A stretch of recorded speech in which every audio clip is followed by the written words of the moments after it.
20 में से 7 देशों ने आने की हाँ नहीं भरी। मोदी जी बड़े घबराए हुए हैं, मोदी जी बड़े परेशान हैं और मोदी जी के साथ सबसे बड़ी बात ये है कि वो अपना दुःख, अपना कष्ट, अपनी परेशानी किसी के साथ बाँट नहीं सकते। संजय मिश्रा के पद को आगे बढ़ाने के लिए ही मोदी जी ने ये तय किया 31 अगस्त को कि हम जो है पार्लियामेंट का सेशन बुलाएँगे। भारत सरकार के जितने भी भोंपू मीडिया वाले हैं, वो जो है अब G20 की चर्चा नहीं कर रहे हैं, G20 के बारे में बात नहीं कर रहे हैं। नमस्कार, हिंद वॉइस में आपका स्वागत है। मैं हूं इकराम, हमारे साथ मौजूद हैं एडवोकेट रविंद्र कुमार जी। बहुत-बहुत स्वागत है सर आपका। सर, देश में G20 के महज 2 दिन बचे हैं, जो कि शुरू होने जा रहा है। उससे पहले तमाम तैयारियां चल रही हैं। हालांकि आज हमारे प्रधानमंत्री मोदी जी वो इंडोनेशिया के लिए निकल चुके हैं। अब सर आप ये बताएं कि ठीक इससे पहले हमने पहले बात की थी कि अब क्या वजह निकल कर आई है कि क्यों गए हैं मोदी जी? साथ ही कुछ लोग आ नहीं रहे हैं इस G20 में। इसके पीछे की वजह क्या है? 20 में से 7 देशों ने आने की हाँ नहीं भरी और सबसे जो अजीब बात है उसमें यह है कि चीन के राष्ट्रपति शी जिनपिंग ने मना कर दिया है कि मैं नहीं आ रहा। दूसरे जो है रूस के राष्ट्रपति व्लादिमीर पुतिन पहले ही कह चुके हैं मैं नहीं आ रहा। क्राउन प्रिंस जो कि सऊदी अरेबिया के आने थे, उनका सारा शेड्यूल भी बन गया था और ये भी था कि वो पाकिस्तान के रास्ते हिंदुस्तान आएँगे। उन्होंने भी कहा है कि मैं नहीं आ रहा। सबसे अजीब बात यह है कि मोदी जी ब्रिक्स की बैठक में अभी साउथ अफ्रीका गए थे, वहाँ के राष्ट्रपति ने भी कह दिया मैं नहीं आ रहा। ब्राज़ील जो कि अगली बार का जो है G20 की बैठक का होस्ट कंट्री है, यानी जिसको 1 नवंबर 2023 में जो G20 है उसकी अध्यक्षता लेनी थी, उसके राष्ट्रपति भी कह रहे हैं मैं नहीं आ रहा। अर्जेंटीना के राष्ट्रपति भी कह रहे हैं मैं नहीं आ रहा। मेक्सिको के राष्ट्रपति हैं वो भी कह रहे हैं मैं नहीं आ रहा। जर्मनी के राष्ट्राध्यक्ष हैं वो भी नहीं आ रहे। तो आखिर बा ये है कि ये लोग आ क्यों नहीं? अगर आपने 20 लोगों को बुलाया और 7 मेहमान कहते हैं कि हम नहीं आ रहे, तो कहीं न कहीं तो ये मोदी जी की जो राजनीतिक क्षमता है, जो विश्व गुरु वाला उनका स्टेटस है, उस पर एक सवाल भी उठाता है और ये बताता है कि मोदी जी की इन नेताओं पे जो पकड़ है, जो वो गले मिलते थे, जो कहते थे दे आर माय फ्रेंड और उनके बड़े वन टू वन रिलेशनशिप हैं, वो खतरे में है। और खतरे में क्यों है? अगर उसके बारे में आप सोचें तो भारत का विदेश मंत्रालय अभी तक उस बारे में कुछ बता नहीं पाया। परसों ही हिंदुस्तान में सब लोगों ने देखा कि हर अखबार में आधे पेज का एक एडवर्टाइज़मेंट दिल्ली पुलिस की तरफ से छापा गया और उस एडवर्टाइज़मेंट में बड़ी अजीब-सी बात है।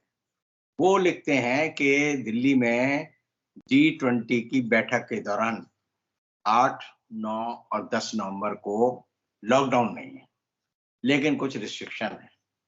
अब लॉकडाउन नहीं है, रिस्ट्रिक्शन है, ये बड़ी अजीब-सी बात लगती है। ये ऐसे ही है जैसे कान को इधर से पकड़ने की जगह मैं इस तरह पकड़ लूँ। और ये ऐसे है जैसे ये कहा जाए कि कोई आदमी अपनी माँ को माँ ना कहे, कहे ये मेरे बाप की बीवी है और उससे जो संतान पैदा हुई, मैं वो हूँ। तो ये जो है शब्दों का खेल, मोदी सरकार के अंदर की बेचैनी बताता है। मोदी जी बड़े घबराए हुए हैं, मोदी जी बड़े परेशान हैं और मोदी जी के साथ सबसे बड़ी बात ये है कि वो अपना दुःख, अपना कष्ट, अपनी परेशानी किसी के साथ बाँट नहीं सकते, क्योंकि उनके समकक्ष कोई है ही नहीं। राजनाथ सिंह हैं, उनकी कोई हैसियत नहीं है। जो विदेश मंत्री होते हैं, ये जब इतनी बड़ी कॉन्फ्रेंस हो रही है, तो विदेश मंत्री जो पी जयशंकर हैं, उनको आगे आना चाहिए, वो कहीं नज़र नहीं आते। देश की फाइनेंस मिनिस्टर जो है निर्मला सीतारमण, उनकी हालत भी कोई चीज़ छिपी नहीं है।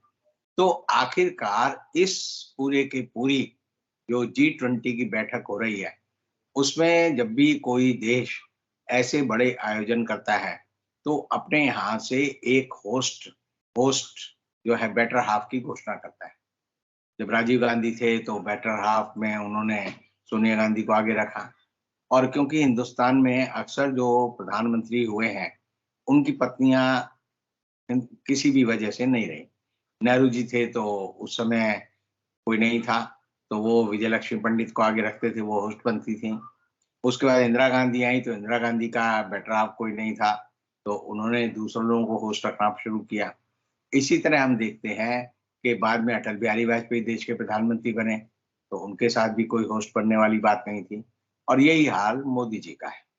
तो मोदी जी ने किसी भी महिला को अभी तक ये भूमिका नहीं दी कि वो एज ए होस्ट, जो विदेश से आने वाले हमारे गणमान्य अतिथि हैं, उनके काउंटर पार्ट, उनकी स्पाउस, यानी पति भी हो सकता है, पत्नी भी हो सकती है, उसको बुलाने के, उसको कौन एंटरटेन करेगा, कौन उससे मिलेगा, उसकी कोई अभी तक भूमिका नहीं बनाई है। ये बड़ी अजीब बात है। और इसीलिए हम देखते हैं कि जो बाइडेन जो आ रहे हैं, वो कहते हैं कि मेरी पत्नी नहीं आएगी क्योंकि उसको जो है कोरोना 19 हो गया है और वो फिर मामला खटाई में पड़ गया। तो मैंने एक बड़े अधिकारी से पूछा कि भई ये क्या बात है? 20 में से 7 लोग नहीं आ रहे और भारत सरकार इस मामले में चुप है। होटल इंडस्ट्री के लोग बेचारे बड़े परेशान हैं।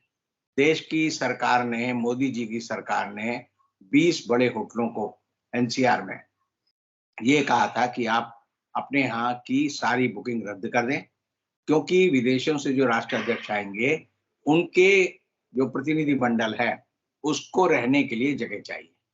अब जो है 20 में से आप देखिए कि 7 नहीं आ रहे और 40 में से सिर्फ 11 होटलों में बुकिंग हुई है और बहुत सारे राष्ट्राध्यक्षों ने तय किया है कि वो किसी होटल में नहीं ठहरेंगे, बल्कि अपनी एम्बेसी या अपने हाई कमीशन में ही ठहरेंगे। तो ऐसी हालत में ये जो पूरा आयोजन है, संदेह के घेरे में। इसकी एक वजह तो ये है कि जितना प्रोपेगेंडा सुरक्षा को लेकर हमारी पुलिस ने, हमारे सेना ने या हमारे गृह मंत्रालय ने पूरी दुनिया में फैलाया है, तो हर राष्ट्राध्यक्ष से पहले उनकी एक एडवांस टीम आती है, वो हर जगह का जायजा लेती है, आकलन करती है और उनकी एम्बेसी तो है ही, एम्बेसडर और हाई कमीशन इसीलिए होते हैं कि बताएं कि देश के हालात क्या है।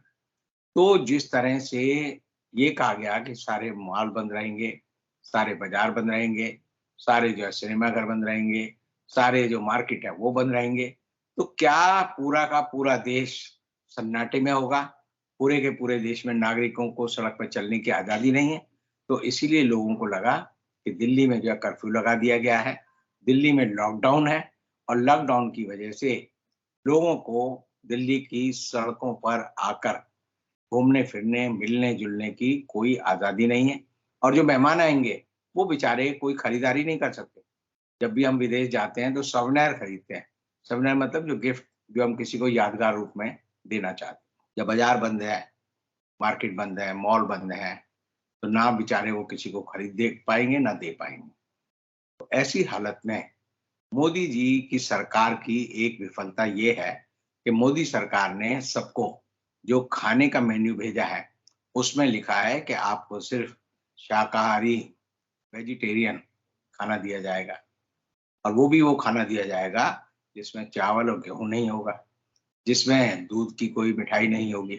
तो ऐसी हालत में ये ऐसे ही है जैसे आप 10 शेरों को घर बुलाएँ और उन्हें कहें कि हमारे यहाँ आकर आप घास की रोटियाँ खाएँ।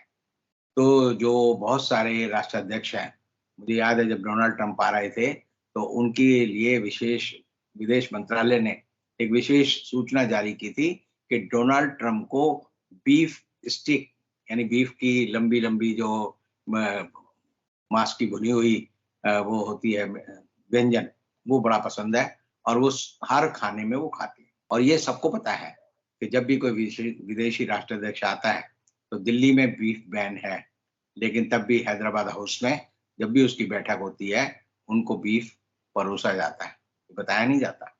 अब जबकि ये कर दिया गया है कि आपको ना बीफ परोसा जाएगा, क्योंकि मोदी जी ने जो भारत मंडपम है, उसकी जो उद्घाटन करना था या जिस दिन उसकी शुभारंभ करना था, तो वहाँ पर उन्होंने एक हवन किया था। और ये आरएसएस का मोदी जी को निर्देश है कि तुम इस समारोह में किसी को भी मीट नहीं खिलाओगे, नॉन-वेज नहीं खिलाओगे, सिर्फ घास-फूस खिलाओगे या वेजिटेरियन खाना खिलाओगे, मिलेट्स खिलाओगे और उसका नाम उन्होंने रख दिया श्री अन्न। श्री अन्न का मतलब जो उच्च किस्म का अन्न है, वो क्या है? मक्का खाओगे, ज्वार खाओगे, बाजरा खाओगे, ऐसी चीज़ें रागी खाओगे, वही खिलाई जाएगी। तो उससे विदेशी जो नागरिक हैं, विदेशी जो राष्ट्राध्यक्ष हैं, विदेशी जो प्रेस है, विदेशी जो प्रतिनिधि हैं, उनके मन में ये हो गया कि वहाँ हमें ना खाने को मिलेगा, ना घूमने को मिलेगा, ना हमारा कोई जाने का कोई मतलब है और इसीलिए भारत सरकार ने पहले घोषणा की थी कि कुल 2,10,000 लोग G20 में आएंगे और आज के दिन उनकी संख्या कितनी है? आज के दिन देश में कुल जो है, जो सरकार मानती है 13,000 लोग आएंगे, यानी 5% लोग जो है जितने आने थे वो देश में आएंगे। और इसलिए मैं कहता हूं कि G20 को लेकर सरकारी स्तर पर जो घोषणाएं हो रही हैं, सरकारी स्तर पर जो तैयारी हो रही है, उसका असर जो है सन्नाटे में मिलेगा। आधे से ज्यादा हॉल खाली मिलेगा, आधे से ज्यादा राष्ट्राध्यक्ष नहीं आएंगे, सारा शेड्यूल बिगड़ागा। और इसीलिए मोदी जी ने कोशिश की है कि किसी तरह लोगों का ध्यान भटकाया जाए। और ध्यान भटकाने के लिए एक तो मोदी जी आज ही इंडोनेशिया चले गए और दूसरा उन्होंने ये तय किया कि भारत के राष्ट्रपति के लिए लिखा जाएगा प्रेसिडेंट ऑफ भारत, यानी प्रेसिडेंट ऑफ इंडिया नहीं लिखा जाएगा। तो एक कंट्रोवर्सी पैदा की है और इस कंट्रोवर्सी का एक ही मकसद है कि लोग जो है G20 की असफलता को भूल जाएं। पूरा देश, पूरी दुनिया जो सारी बात देख रही है वो ये देख रही है कि मोदी जी के कार्यकाल में आखिरकार हिंदुस्तान में क्या हो रहा है। आपको याद होगा, दर्शकों को भी याद होगा, जो देख रहे हैं उनको भी याद होगा कि जब संजय मिश्रा ईडी के जो डायरेक्टर हैं, उनका जब टाइम बढ़वाया गया और सुप्रीम कोर्ट के जो BR गवई, जो कि आने वाले देश के प्रधान न्यायाधीश होंगे, उनकी बेंच ने उनका समय 15 सितंबर तक बढ़ाया था। और क्यों बढ़ाया गया था? ये कहा गया था कि एक फाइनेंशियल एक्शन टास्क फोर्स है, उसकी बड़ी महत्वपूर्ण बैठक होनी है। मजे की बात यह कि बैठक का कोई जिक्र नहीं है, 15 सितंबर तक वो बैठक नहीं होनी। तो क्या लगता है कि देश की सरकार ने सुप्रीम कोर्ट के सामने झूठ बोला और ये कहा कि FATF की बैठक जो है वो होनी है, इसलिए इनका कार्यकाल बढ़ा दो। और इसीलिए संजय मिश्रा के पद को आगे बढ़ाने के लिए ही मोदी जी ने ये तय किया 31 अगस्त को कि हम जो है पार्लियामेंट का सेशन बुलाएंगे। पार्लियामेंट का सेशन बुलाकर CVC एक्ट में और दूसरे एक्ट हैं उनमें संशोधन करना है, क्योंकि वो संजय मिश्रा को कोई बड़ा पद देना चाहते हैं। तो इन सब घाल-मेलों के बीच जितनी भी बातें देश में हो रही हैं, जितनी भी बात हमने की है, G20 के बारे में मोदी जी मान चुके हैं कि G20 शुरू होने से पहले ही फ्लॉप हो गया है। पूरा का पूरा भारत सरकार का मंत्रालय, भारत सरकार के जितने भी भोंपू मीडिया वाले हैं, वो जो है अब G20 की चर्चा नहीं कर रहे हैं, G20 के बारे में बात नहीं कर रहे हैं। जो एडवांस टीम आई हुई है, उनके अंदर भी फ्रस्ट्रेशन है और भारत सरकार जो है इस मामले से अब ये मानती है कि किसी तरह 8, 9, 10 तारीख बीत जाए तो हमारा इस मामले से पिंड छूटे। और इसीलिए दिल्ली की सड़कों पर पहली बार है कि जो सिक्योरिटी फोर्सेस के जवान हैं, वो AK-47 लेकर सड़क पर लोगों को रोक रहे हैं, ट्रैफिक रुकवा रहे हैं। और ऐसी हालत में जो है लोगों के अंदर भी एक बड़ा अजीब-सा वातावरण है। उन्हें लगता है कि ज़बरदस्ती देश में ऐसी स्थिति पैदा की जा रही है, जैसे देश में पुलिस स्टेट या मार्शल लॉ लग गया हो या देश में जो है लॉकडाउन लग गया हो और सरकार उस बात को छिपा या बचा नहीं पा रही है। और इसीलिए मोदी जी निराशा में अपना गुस्सा जाहिर करने के लिए पूरा जो आयोजन है जो उनके सर पर है, जिसका हर चीज़ वो देखते हैं। यानी आपको याद होगा जब वो सेंट्रल विस्टा बन रहा था, जब पार्लियामेंट की बिल्डिंग बन रही थी, जब ये मंडपम भारत बन रहा था, तो मोदी जी हर हफ्ते, हर 2 हफ्ते में देखने जाते थे, वहाँ क्या हो रहा है, कितनी प्रोग्रेस हो रही है, कौन-सी पेंटिंग लगाई जा रही है, कौन से पर्दे लगाए जा रहे हैं। अब मोदी जी आखिरी समय में रूस कर खुद जो है इंडोनेशिया चले गए हैं, लेकिन दिक्कत ये है कि मोदी जी को मनाने के लिए कोई आदमी उपलब्ध नहीं है, जो उन्हें मना कर मान मनोबल कर कर कहे कि आप हिंदुस्तान के इस आयोजन को सिरमौर के रूप में लें और इसे सफल बनाएं। बहुत-बहुत शुक्रिया सर। अभी तक जो कुछ हो रहा है G20 को लेकर जो अपडेट हैं आपने उन्हें जनता के सामने रखे कि कौन देश आ रहा है, कौन नहीं आ रहा है और किसके आने की संभावना है और मोदी जी फिलहाल उनके जो सर पर इतना भार है वो उसको लेकर क्या कर रहे हैं। तो आप लोगों को कैसा लगा एपिसोड नीचे कमेंट कीजिएगा। इसका ताज़ा अपडेट फिर कल हम आपके सामने लेकर आएँगे या किसी और एपिसोड में रविंद्र जी की मुलाकात कराएँगे। तब तक के लिए दीजिए इजाज़त।